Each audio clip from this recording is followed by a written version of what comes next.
After 5 years together, my fiancé joked to his friends, "If you were prettier, I'd marry you this morning."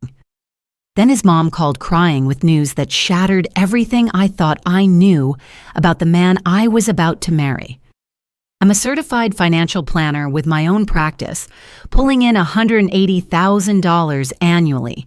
I handle million-dollar portfolios and have helped clients navigate messy divorces worth more than most people see in a lifetime. Yet somehow I'd missed the red flags in my own relationship with Dominic, a construction supervisor who made decent money but had always deferred to my financial expertise when it came to our future planning. We'd been together for 5 years, engaged for 8 months. The wedding was set for October, just 3 months away. I'd put $15,000 of my own money toward deposits. Venue, catering, flowers, photography. Dominic contributed what he could from his $65,000 salary, but the bulk of our wedding fund came from my savings. I didn't mind. I loved him, and money was just a tool to build the life we wanted together. But that Friday night changed everything. We'd gone to dinner at Romano's, this upscale Italian place downtown, where I'd made reservations hoping to reconnect. Dominic had been distant for weeks, giving half-hearted responses to wedding planning questions and spending more time with his work buddy, Paul. When I brought up finalizing our honeymoon plans, he dropped the bomb that he wasn't sure he was ready for marriage. 5 years together, and suddenly he had doubts. He mentioned Paul's divorced brother and how marriage changes everything. I tried to stay calm, drawing on the same analytical mindset I used with panicked clients, but inside I was reeling. We barely touched our food. The drive home was silent. The next day, while Dominic went to watch football with his work friends at the Rusty Nail, I spent the afternoon with my best friend Lena, a nurse practitioner who'd always been brutally honest about relationships. We did our usual stress relief routine. Coffee followed by aimless Target wandering. I bought unnecessary throw pillows and overpriced shampoo, trying to process Dominic's sudden uncertainty. I was pulling into our apartment complex around 6 when my phone buzzed with a text from Kyler, one of Dominic's co-workers I'd met at the company Christmas party. "Hey, are you okay? Things got weird at the bar today." Instead of texting back, I called him immediately. Kyler sounded uncomfortable, reluctant to share details, but after some pressing, he revealed what had happened. The guys had been giving Dominic grief about wedding planning, asking if he was ready to be tied down to one woman forever. When Paul asked what was holding him back from being excited about the wedding, Dominic, apparently several beers in, said, "If you were prettier, I'd be more excited about marrying you." Then he laughed like it was the funniest joke in the world. Kyler told me he and a couple other guys called Dominic out, but Dominic got defensive, claiming they couldn't take a joke. I sat in my car for 20 minutes after that call, crying harder than I had since my dad died 3 years ago. The man I'd planned to spend my life with had publicly humiliated me, using my appearance as a punchline to explain his wedding hesitation. When I finally went upstairs, Dominic was passed out on the couch, still in his clothes, the apartment reeking of stale beer. I grabbed our cat beans and locked myself in the bedroom, my mind racing through 5 years of memories, wondering what else I'd missed. Sunday morning brought the smell of coffee and bacon, Dominic's standard hangover breakfast that doubled as his apology meal. He looked sheepish and nauseated, clearly hoping food would smooth things over. When I confronted him about Kyler's account of the bar incident, his face crumpled. He immediately tried to minimize it.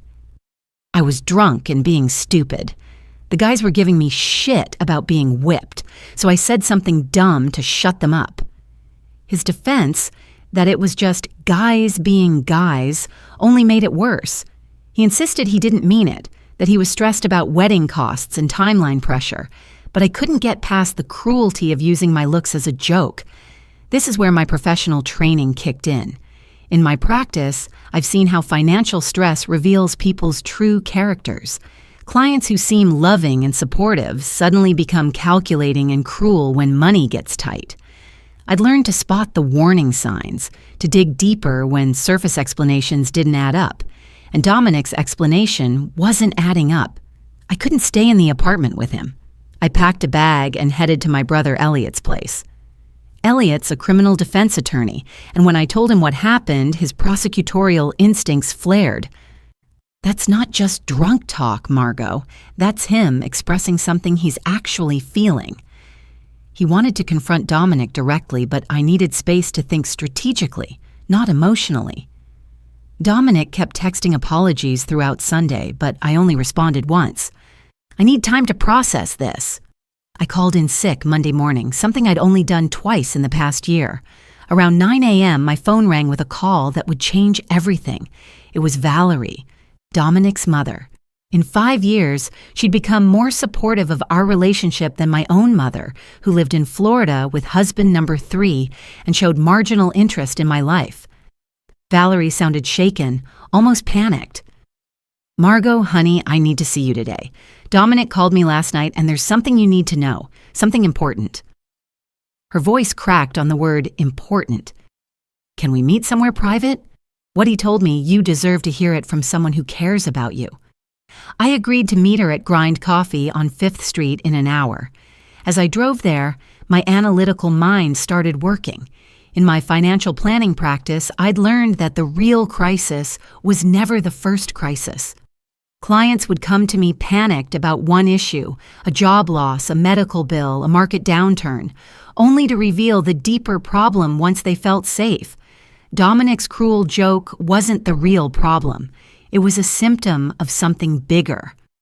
Grind Coffee was busy with the lunch crowd when I arrived, but Valerie had secured a corner booth. She looked terrible. No makeup, hair disheveled, eyes red-rimmed. In 5 years, I'd never seen her without at least mascara and lipstick. She stood to hug me, and I caught the scent of the lavender fabric softener she always used. I ordered you a black coffee, she said as I sat down. I wasn't sure what you'd want, but I figured. She trailed off, shredding a napkin into tiny pieces. After some stilted small talk about the weather and my work, Valerie got to the point. Dominic called me Sunday night in a complete state. He was crying, which you know he never does. He told me about the fight you two had, about what he said at the bar. She paused, took a shaky breath. But there's more, Margot. There's something that's been eating at him for months. She explained that while Dominic's fears about commitment and turning into his father were real, his dad had left when Dominic was 12, after an affair with a coworker. There was something more immediate driving his behavior. Someone more immediate.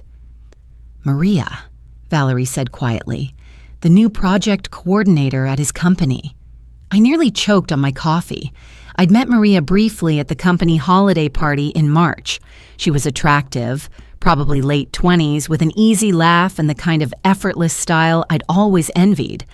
Dominic had mentioned her a few times in passing, always in professional contexts. Valerie continued while I tried to process this bombshell. According to what Dominic had confessed to her, he'd developed feelings for Maria over the past few months. Nothing physical had happened, at least according to his version, but there was an emotional connection that had him questioning everything about our relationship. He's been comparing you to her, Valerie said, her voice barely above a whisper. Not consciously, maybe, but it's been happening, and instead of dealing with it honestly, he's been creating distance between you two, picking fights, making cruel comments to justify his feelings. The coffee shop seemed to tilt sideways as connections clicked into place. Maria had started at Dominic's company around New Year's. By March, when I'd met her at the holiday party, Dominic had already been acting different, more remote, checking his phone constantly, spending extra time at work. What I'd attributed to stress from a big construction project now looked like something else entirely. But here's what Valerie told me that really changed everything. She was telling me this instead of protecting her son because she'd lived through this exact scenario before. Dominic's father had gone through months of distance, cruel comments, and manufactured arguments before leaving for Arizona with his coworker. She'd been left in the dark, blamed herself for not being enough, tried desperately to save a marriage that was already over in her husband's mind. "I won't watch history repeat itself with you left wondering what you did wrong," she said firmly. The comment at the bar wasn't just drunk stupidity, Margot. It was him trying to sabotage your relationship so he wouldn't have to make the hard choice himself. We talked for over an hour. Valerie shared more details about her own experience, how she'd ignored warning signs, made excuses for her husband's behavior, even after learning about the affair. Before we parted ways in the parking lot, she said something that's echoed in my head ever since. "The hardest lesson I learned was that you can't make someone choose you. They either do or they don't. Anything in between is just delaying the inevitable."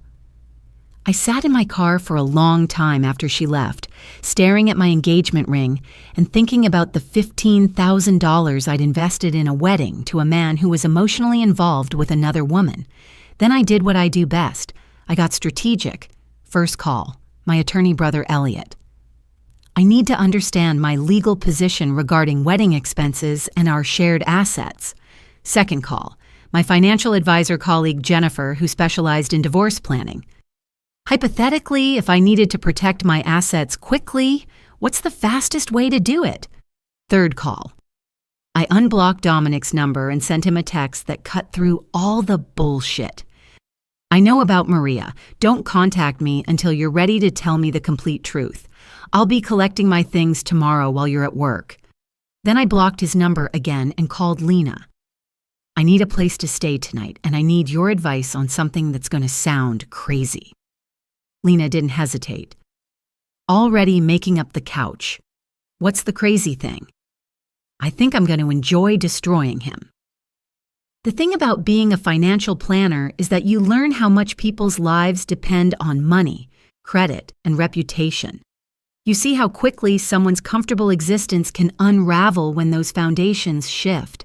Dominic had always relied on my higher income and better credit score. Our apartment lease was in my name because my credit was better.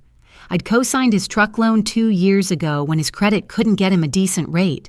The wedding expenses were almost entirely funded by my savings. He'd humiliated me publicly, emotionally cheated with a coworker, and spent months lying to my face. But he'd made one crucial mistake. He'd done it all while being financially dependent on someone with the knowledge and resources to make his life very complicated. At Lena's apartment that night, I made a list in my phone's notes app. Remove Dominic from apartment lease, my name, my credit, my choice. Contact bank about truck loan. Co-signer rights and responsibilities. Document all wedding expenses paid from my accounts. Secure my personal assets and credit. Find out exactly what happened with Maria. Make sure everyone knows the real reason our relationship ended. I'd spent 5 years building a life with someone who saw me as a placeholder, while he figured out what he really wanted. Now, he was going to learn what it cost to lose someone who'd been subsidizing his lifestyle while he shopped around for someone prettier. My phone buzzed with a text from an unknown number. "Margot, this is Maria. I know you blocked Dominic. Can we meet tomorrow? There's more to the story you should know. Just the two of us." I stared at the message for several minutes before typing back. "When and where?" The next afternoon, I met Maria at Sunrise Cafe near Riverside Park. She was already there when I arrived, nervously scrolling through her phone.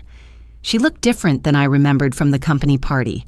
Less polished, more human. Her hair was in a messy bun, minimal makeup, and she seemed genuinely uncomfortable. If she'd been having some secret emotional affair with my fiancé, shouldn't she have been more confident? Instead, she kept fidgeting with her coffee cup, avoiding eye contact. The conversation that followed revealed 2 major bombshells that changed my entire understanding of the situation.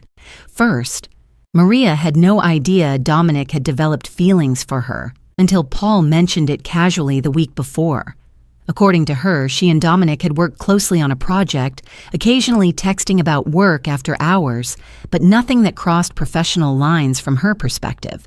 She showed me their text history, work stuff, occasional memes, nothing romantic. She even had a boyfriend of 3 years who sometimes joined their group for happy hours. Second bombshell. Paul had been deliberately stirring things up. Maria had overheard him at work encouraging Dominic to explore his options before settling down, specifically mentioning her as someone who gets Dominic better than his fiancé does. Paul had been telling everyone at work that Dominic was having cold feet, making jokes about him being trapped and missing out on his freedom. "I think Paul's been manipulating this whole situation," Maria said quietly. "He's been pushing Dominic toward doubt and pushing me as an alternative when I never showed any interest. I requested a transfer to a different team yesterday because the whole thing makes me uncomfortable." Before we parted ways, she said something that stuck with me. "You seem like someone who knows their worth. Don't let anyone make you question it." I left that meeting with a clearer picture and a refined strategy. This wasn't just about Dominic and me anymore. It was about Paul's toxic influence, Dominic's weakness and dishonesty, and where I fit into all of it. More importantly, I now understood that I held all the cards. That evening, I called Karina, Dominic's sister, and asked if she'd help arrange a family meeting. "I want Dominic, Paul, your mom, and me in the same room. Neutral territory, your apartment. It's time everyone heard the truth." Karina agreed immediately.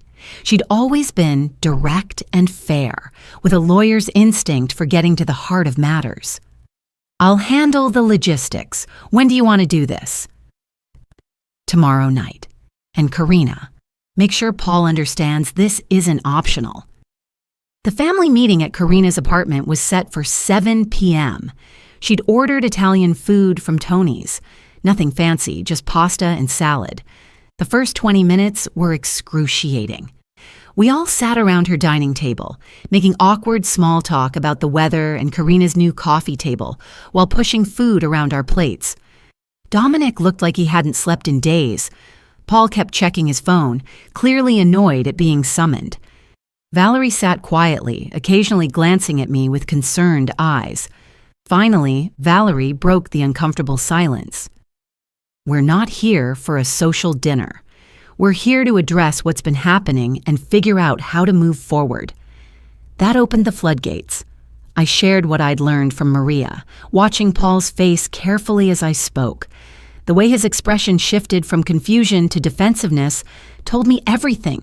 He tried to interrupt, claiming he was just looking out for his friend, but Karina shut him down immediately. Looking out for him by sabotaging his relationship and making another woman uncomfortable at work? Karina's prosecutorial training showed. That's not friendship, Paul. That's manipulation. Dominic mostly sat in silence, staring at his barely touched pasta.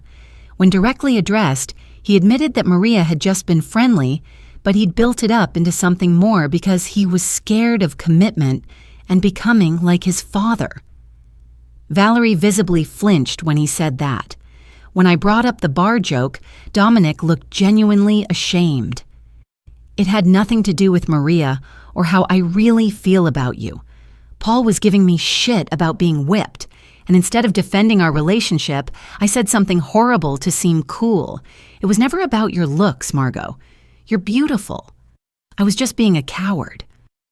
Paul tried to dismiss it all as just guy talk, but Karina reminded everyone that Dominic and I were supposed to get married in 3 months.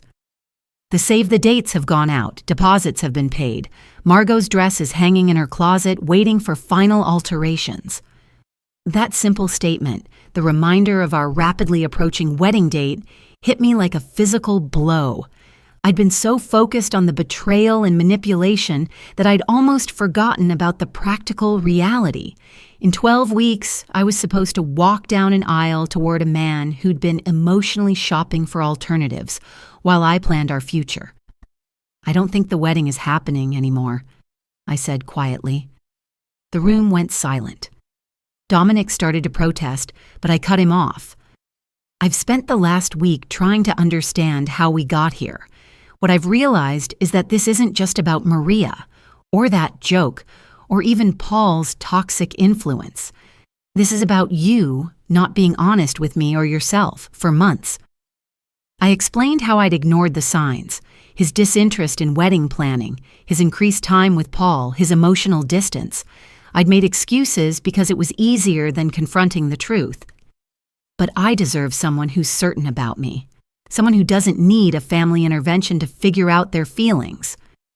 Paul made a snarky comment about me being over-dramatic, which earned him simultaneous shut-up responses from both Valerie and Karina. Dominic insisted he was certain about loving me, just scared of messing everything up. You already have, I pointed out. The conversation continued for hours. There were tears, heated words, especially between Karina and Paul, and difficult truths. Around midnight, when everyone was emotionally exhausted, we reached the inevitable conclusion. The wedding was off. Our 5-year relationship had reached its end. It wasn't a screaming match or a dramatic exit. It was a mutual recognition that something fundamental had broken between us. Trust, maybe. It could potentially be rebuilt eventually, but not in time for an October wedding. Not with Maria still working at Dominic's company, not with the echo of that cruel joke still hanging between us. But here's where my strategic planning really paid off. The next morning, I put my financial expertise to work. First priority, protecting my assets. I called my bank and had Dominic removed as an authorized user on my credit cards. I also inquired about my options regarding the truck loan I'd co-signed. Since he'd been making payments on time, I couldn't force immediate action, but I documented everything and made sure I understood my legal position. Second, the apartment. Since the lease was entirely in my name, I had full control. I gave Dominic 2 weeks to find alternative housing. Karina offered to let him stay at her place temporarily, but that was his problem to solve. Third, wedding expenses. I calculated exactly how much I'd spent from my personal accounts, $15,247 in total. The venue deposit was non-refundable, but I contacted every other vendor to understand my options. The photographer agreed to transfer our deposit to a future event. The florist, surprisingly, refunded half our payment despite their no-refund policy, saying they felt bad about the situation. Fourth, the engagement ring. Dominic insisted I keep it, saying it would be bad karma for him to take it back. I researched its value. $4,200. Not enough to recoup my losses, but something. But the most satisfying part of my strategy was about to unfold. I'd spent years building a successful financial planning practice, which meant I had professional relationships throughout the city. One of my clients, David Brennan, owned a mid-sized construction company that occasionally subcontracted work to smaller firms, including Dominic's company. During a routine portfolio review, David mentioned they were evaluating their current subcontractors for a major municipal project coming up. "We're looking for reliable partners with solid reputations," he said. "Any drama or unprofessional behavior is an automatic disqualifier." I didn't have to say anything specific. I just mentioned that I'd recently learned some concerning things about the professionalism and character of people at certain local construction firms. David asked if I was referring to anyone he might be considering for the municipal project. "You might want to do some additional reference checks on anyone associated with toxic workplace behavior," I suggested, especially situations involving harassment of female colleagues or unprofessional conduct that creates uncomfortable work environments. David thanked me for the heads up. 2 weeks later, Karina mentioned that Dominic's company had lost out on a major contract they'd been counting on. No specific reason was given, just that they'd gone with a more suitable partner. Meanwhile, Paul discovered that workplace manipulation and creating hostile environments for female colleagues was exactly the kind of behavior that HR departments take very seriously in 2023. After Maria's transfer request and formal complaint about his inappropriate comments, Paul found himself in mandatory sensitivity training with a note in his permanent file. But the most satisfying consequence was watching Dominic realize what he'd actually lost. Within a month of our breakup, he was living in Karina's spare room, making truck payments that stretched his budget, and dealing with the social embarrassment of explaining to friends and family why his wedding had been called off. Meanwhile, I used the money I wasn't spending on a wedding to take that solo honeymoon trip to the coast cottage we'd booked. 10 days in a beautiful seaside rental, reading books, hiking, and remembering who I was before I'd spent 5 years accommodating someone who saw me as a placeholder. I posted one photo on social media. Me on the cottage deck at sunrise, coffee in hand, caption reading, "New beginnings." It got fewer likes than my engagement announcement, but it felt infinitely more genuine. 3 months later, I'm writing this from my new apartment, smaller than the place I shared with Dominic, but entirely mine. I've started a hiking group for single professionals, resumed the Saturday morning nature walks I'd given up because Dominic complained about early weekend wake-ups, and even gone on a few dates with a fellow financial planner Jennifer introduced me to. Dominic texted a few weeks ago asking to meet for coffee. He looked thinner, tired, wearing clothes I didn't recognize. He told me he'd started therapy, that he was working on understanding his family patterns and the way he'd treated me. He didn't ask for reconciliation, just wanted me to know he was trying to become a better person. "I should have done this years ago," he admitted. "Maybe everything would have been different." Maybe it would have. But I'm not interested in maybes anymore. I'm interested in certainty, in partners who choose me clearly and consistently, in relationships built on honesty rather than convenience. The financial cost of ending our relationship was steep, over $15,000 in wedding expenses, moving costs, and duplicate household items. But the cost of marrying someone who saw me as a backup plan while he figured out what he really wanted would have been immeasurable. Sometimes the best investment you can make is in your own worth. And sometimes walking away from a bad deal, even after you've put money into it, is the smartest financial decision you'll ever make. I'm learning to be comfortable in my own company, making decisions based entirely on what I want rather than what accommodates someone else's uncertainty. My new apartment's shower has perfect water pressure. My herb garden is thriving on the tiny balcony, and I haven't had to explain or justify a single choice to anyone.